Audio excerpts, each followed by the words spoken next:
मार्गावरील खड्ड्याची राष्ट्रीय महामार्ग अधिकाऱ्यांकडून पाहणी, रस्ता रुंदीकरणाचे आदेश. लोणंद प्रतिनिधी बाळ लोणंदकर.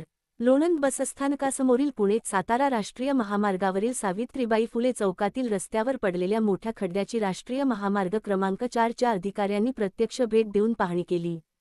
आषाढी पंढरपूर श्रीज्ञानेश्वर माऊली पालखी रथ सोहळ्यादरम्यान भाविक व वाहनांच्या वाहतुकीत कोणताही अडथळा निर्माण होऊ नये, यासाठी अधिकाऱ्यांनी शिरवळ चौक ते ओढ्यावरील नवीन पुलापर्यंतचा 2 पदरी 30 मीटर रुंदीचा रस्ता तातडीने रुंदीकरण करण्याचे आदेश संबंधित यंत्रणेला दिले. या पाहणीवेळी नगरसेवक सागर शेळके, युवा नेते सागरशेठ गालिंदे, मुख्याधिकारी दत्तात्रय गायकवाड, पत्रकार शशिकांत जाधव, रमेश धायगुडे आणि बाळ लोणंदकर उपस्थित होते. पालखी सोहळ्याच्या पार्श्वभूमीवर रस्त्याची दुरुस्ती व रुंदीकरणाची कामे तातडीने पूर्ण करून वाहतूक सुरळीत ठेवण्याचे निर्देश यावेळी देण्यात आले. आपण पाहतात क्रांती सूर्य न्यूज सातारा. आमच्या चॅनलला लाईक आणि सबस्क्राईब करा.